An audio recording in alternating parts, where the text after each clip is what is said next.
Today's episode is going to take us way back to the earliest fossils in the universe. As I am an experimentalist, I love to do things in the laboratory to explicate and explain the most interesting, fascinating, and revealing features of our universe.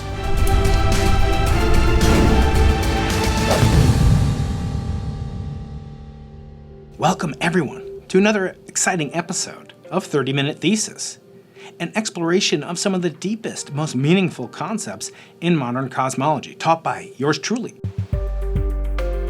The Big Bang Theory is not just a wonderful TV show, it's also our closest held notion of how the universe came to be, supplanting previous models such as the quasi-steady state universe, the static universe, and early versions of cyclical universes. To ask a question as to why we have credulity or belief in this model, we have to look at the pieces of evidence. And there are three pillars, so-called pillars of the Big Bang model, that we cosmologists adhere to and use in our daily work to gain more and more credulity in the model itself, and to also test it for its cracks, flaws, and foibles. Those three pillars on which our modern cosmological model rests are the expansion of the universe, the Hubble expansion of every single galaxy with a tiny handful of exceptions. 500 billion galaxies are all receding away from us. We want to be able to explain that in a self-consistent, coherent conceptual framework. The origin of the primordial photons that I study, called the cosmic microwave background, have to be explained and are explained in the context of a hot Big Bang. And last but not least, a topic we haven't really touched upon in this channel, at least in the depth that we're going to go into today, is called BBN, Big Bang Nucleosynthesis. What does that mean? Well, we know we're made of matter. We know there's a lot more non-matter like us in the universe, so-called dark matter. We've talked about that in many episodes, and we'll continue to do so.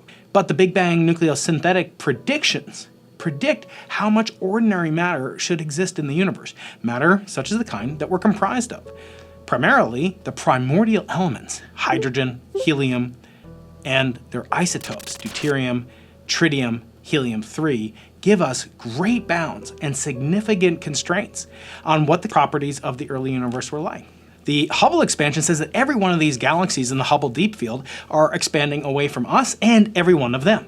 So there's no center of the universe, there's no place that can call itself the origin point of the universe. We've long ago dispatched with those notions. That is a pillar dating back to the original piece of evidence from Hubble and from Lemaitre theoretically and Alexander Friedman, that the universe was an expansion. It was not static. It could not be held to be consistent with a static universe. Next, in 1965, Penzias and Wilson discovered a fossil relic in the form of photons that were also highly redshifted, dating to an epoch when the universe was only 371,000 years old. Now, where did those come from? Well, the galaxies that I show you here came from the fluctuations in space-time curvature and the agglomeration of ordinary matter in dark matter reservoirs that were laid down by curvature perturbations in a primordial scalar field, perhaps inflation, perhaps another field. We'll continue to talk about that on this channel. But the primordial CMB fluctuations provided the seed nuclei and nucleating sites where ordinary matter could form into galaxies and clusters of galaxies after accreting onto dark matter, which had to precede the ordinary matter's existence. So these are fossil relics. One is a fossil expansion of galaxies that are quite ancient. Another is even more ancient, photons from the CMB. And today we're going to talk about the formation of the elements and how they lead to this picture of the cosmic web, cosmic pattern of galaxies. What they are not, how they are located is a direct tracer of the properties of the ordinary matter. After all, these galaxies in this millennium simulation are tracing the position of ordinary matter, protons, neutrons, the crouton. These ordinary matter particles conglomerate where there was dark matter. That dark matter arose in certain locations over other locations because of the presence of curvature fluctuations, creating gravitational potential wells for the dark matter to fall into, which then accrete ordinary matter, which then make CMB photons have a harder time climbing out of the potential wells established early on in the universe's history. Eventually, that matter, the ordinary matter, ignites and forms galaxies. But where did that ordinary matter come from to make this incredible tapestry, this rich cosmic web? the formation of the first elements, the lightest elements, the primordial elements of nucleosynthesis. So the pillar that we're talking about today is called BBN, and we have accounted for the others in terms of a pre-existing amount of matter. We have to have an accessible prediction to compare with accessible observational data. And you've often heard it said, and I said this to Neil deGrasse Tyson when I was on his Star Talk podcast, I said Carl Sagan used to talk about how we're all star stuff, which is true for the heavy elements in our bodies. I see what you did there. You said boom. Boom, yeah, I gotta put you the boom did in there. Gotta put a bang in there every so often. The calcium in our bones, the iron in our blood. But where did the ordinary matter come from that makes up 70 or 80% of our body by mass? Some more than others. But that mass is in the form of hydrogen. That hydrogen didn't come from stars. It came from the Big Bang. And we can account for it and test our model of cosmogenesis by using observations of how much hydrogen remains to this very day. So when we look at primordial BBN nucleosynthesis, what we want to see is what evidence is left over from these early epochs. This is the process of fusion of protons, of neutrons, to form deuterium, heavy hydrogen, tritium, even heavier hydrogen, and heavier elements like helium, helium-3, etc., lithium. They have very few numbers of protons, and that is going to be associated with their placement in the periodic table, but also their mass. And their mass is determining their energy, their binding energy, via E equals mc squared, the most famous equation in all of science. The formation of these light elements is not perfectly efficient. In fact, fusion gives off heat, which is why we think we can use fusion to power our electrical needs on Earth. That's the backbone of the fusion reactor dream or goal. To date, we have not been able to provide a sustainable solution for electrical power using fusion, bringing together two lighter things to make a heavier thing with some binding energy left over in the form of heat or photons. Those photons then later heat up the remaining protons, neutrons, and electrons that exist after the first few seconds after the Big Bang. And that heat then persists as the universe expands, and that heat cools off from very, very strong hard X-rays and gamma ray wavelength radiation to the CMB radiation that we observe today after expansion of many thousands and millions of times in our universe since the first few seconds after the Big Bang. So when I teach my students this, we are archaeologists, I say. We are going back in time to an early epoch that we can test the properties of by looking at the relics that have traveled through space and through time. Some of these objects are still very far away from us, but my colleagues with their powerful telescopes and their mighty brains have devised ways to use that information that we see through telescopes and use them as time machines to go back to this epoch of nucleosynthesis. And then my colleagues in the cosmic microwave background experimental regime, we work on detecting the photon left over, and the combination of the amount of photon relics plus matter relics tells us everything we need to know to test the Big Bang's predictions of a hot, dense, early configuration of the universe. When we talk about the radiation in the universe, we know that the number of photons per cubic meter, centimeter, megaparsec all decrease as the size of the universe increases. As you increase or double the size scale of the universe, the scale factor A of t, that tells you that the volume increases by a factor of 8, 2 cubed. Now, photons and other forms of radiation also suffer an additional effect, which is that their energy gets redshifted because their wavelength of light gets redshifted along with the expansion of the universe. Putting these together, in the earliest epoch of the cosmic history, the universe was evolving as an expanding, purely radiation-filled cosmos. Now, when we look at the early universe, we can then make accurate predictions of how fast it was expanding.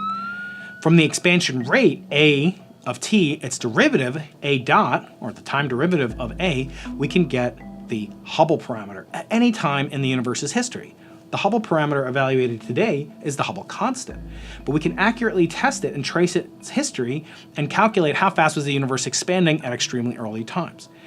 Noting that the universe is still filled with photons left over from this period of time, this first few minutes after the Big Bang, we can calculate the abundance of radiation and what it must have been like, how hot this radiation must have been like when the universe was 1 trillion times smaller than it is today by volume. To do that, we can ask how hot was a given photon in the universe zipping and buzzing around.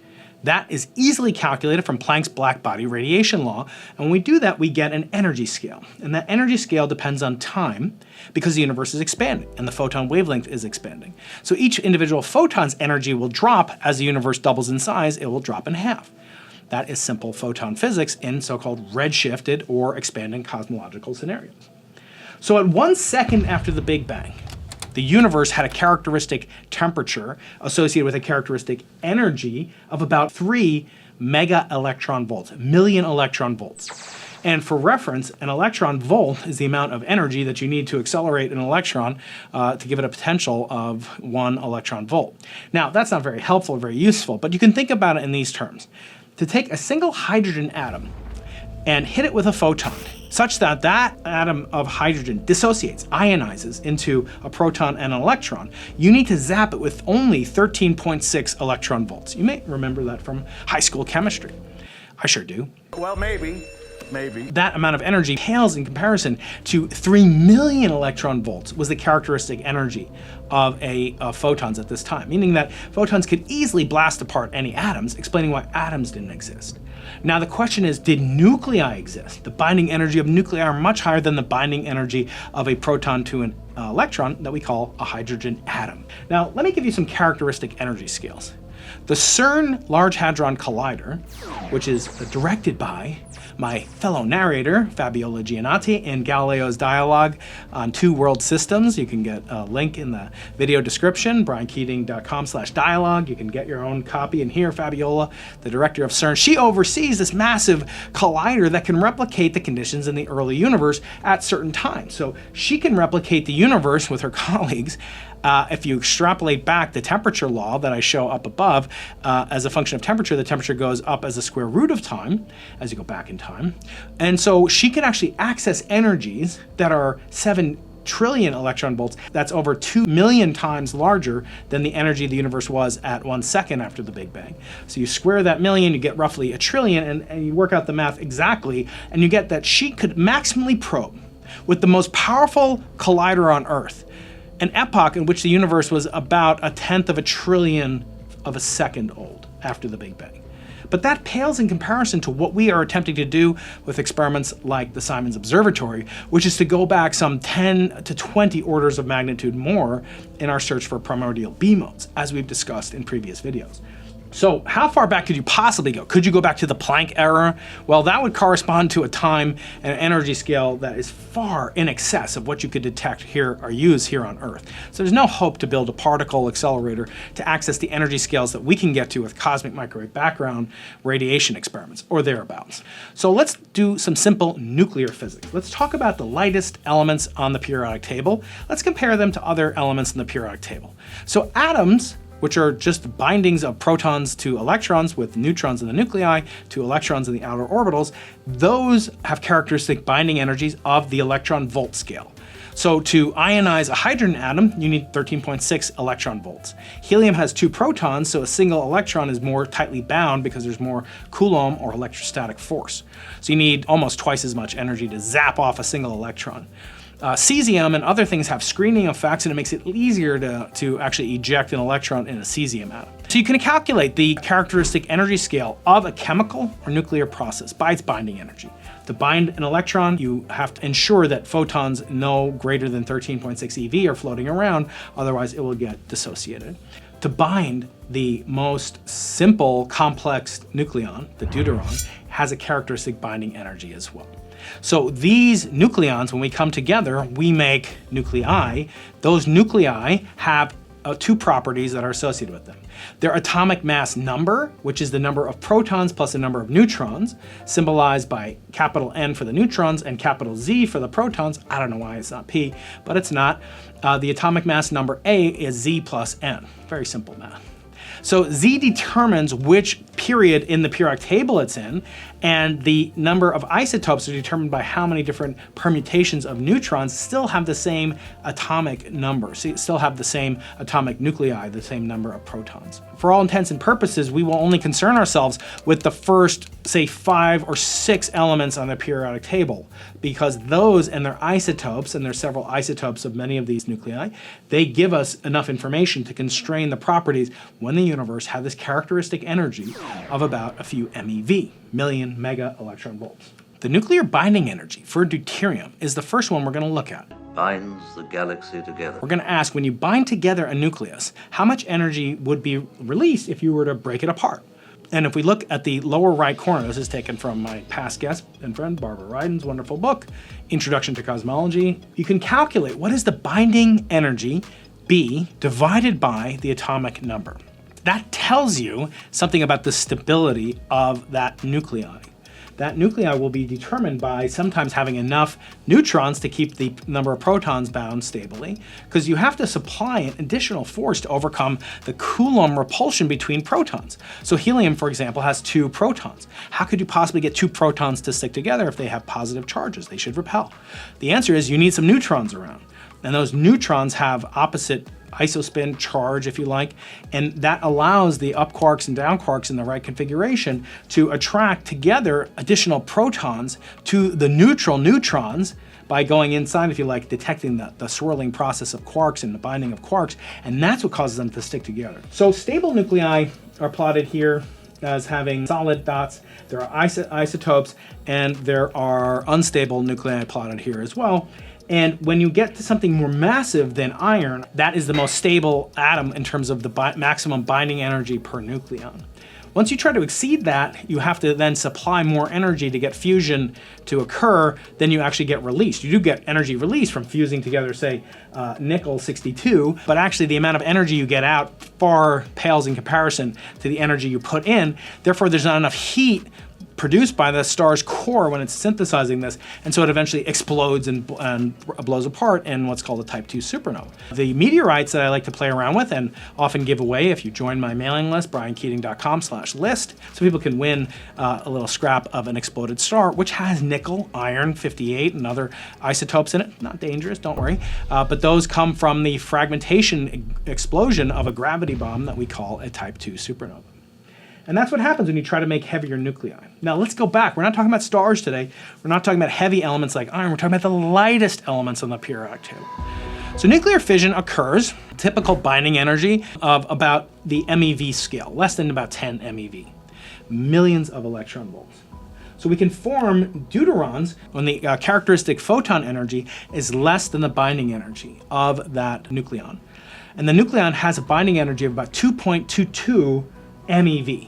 So as long as the temperature of the universe on average is lower than the binding energy of deuterium, or these deuterons, the universe can form copious amounts of deuterons.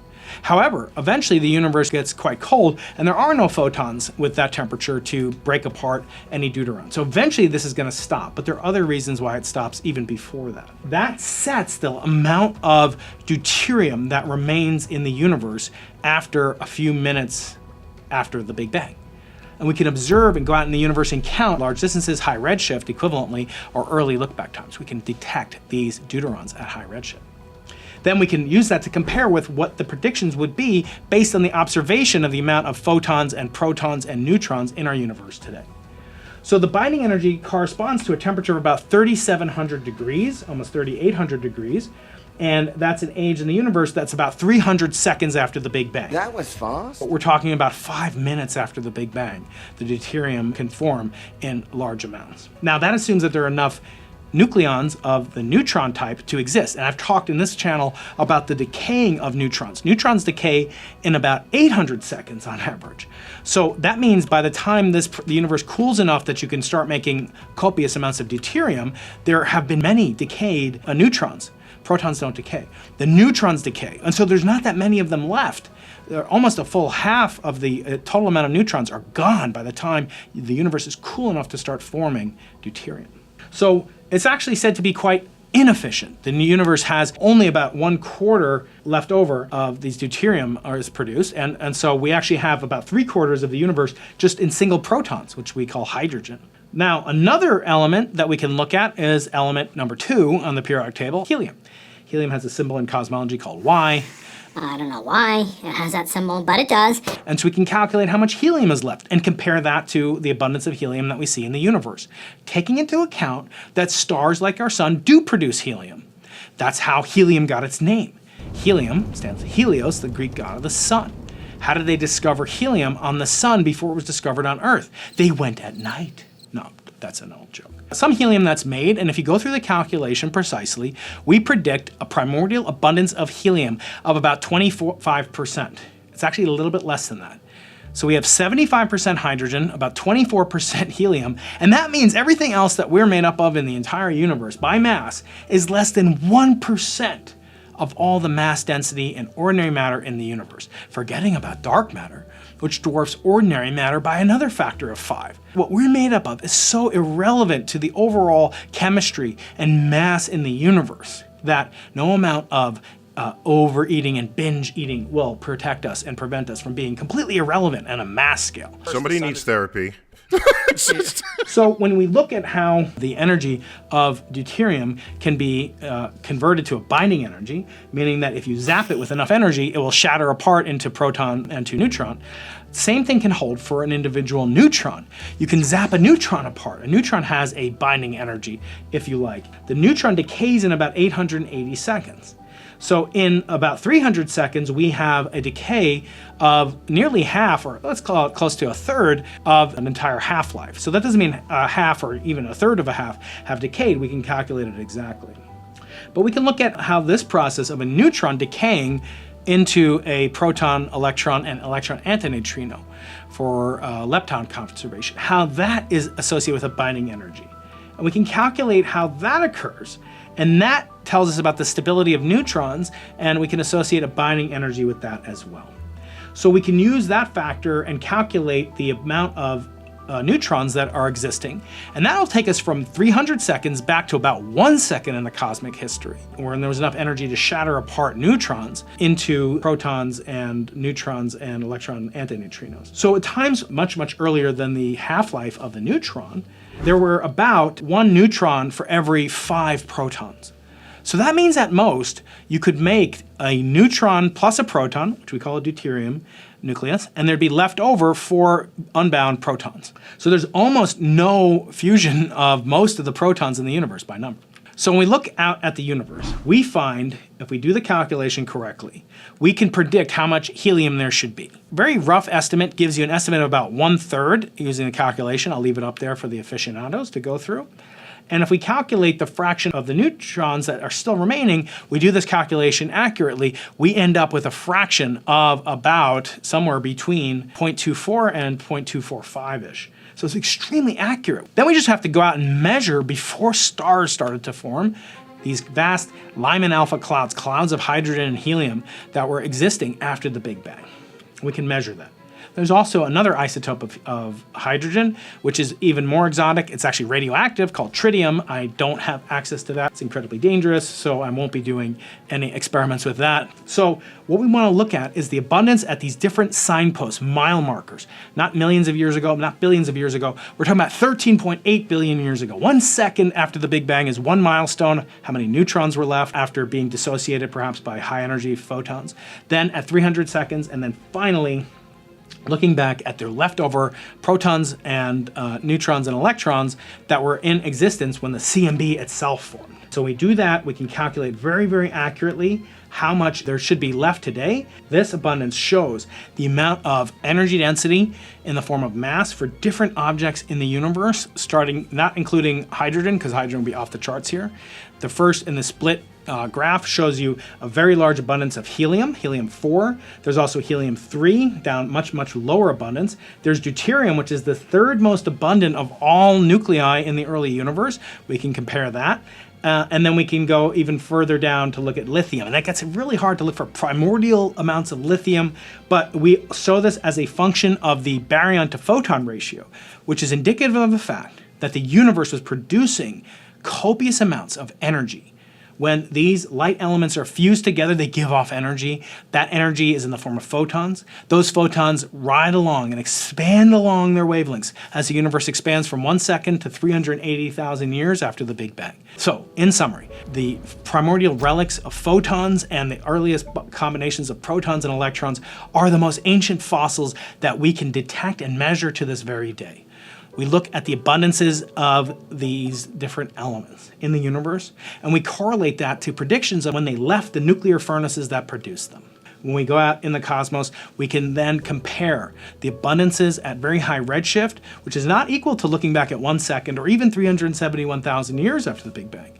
But we can go back as far as we can, make the assumption that there are no stars producing these other elements, like deuterium. Certainly stars aren't really producing deuterium, but they do produce helium. Before the first stars were formed, we can look at those heavy gas clouds, look for their material composition, compare that with the results from the theoretical models that we've just talked about, refine our models, and then eventually we will get to a place where we can predict the abundance of all the ordinary matter in the early universe and can then use the abundance of ordinary matter to then trace the properties of dark matter, which then traces the properties of structure formation, of curvature, and eventually perhaps of inflation itself. That's for a future video. For now, Brian Keating thanking you for attending this class for course credit in what I call 30-minute thesis. If you like this video, make sure to click here for another video in the 30-minute thesis collection. And don't forget to subscribe.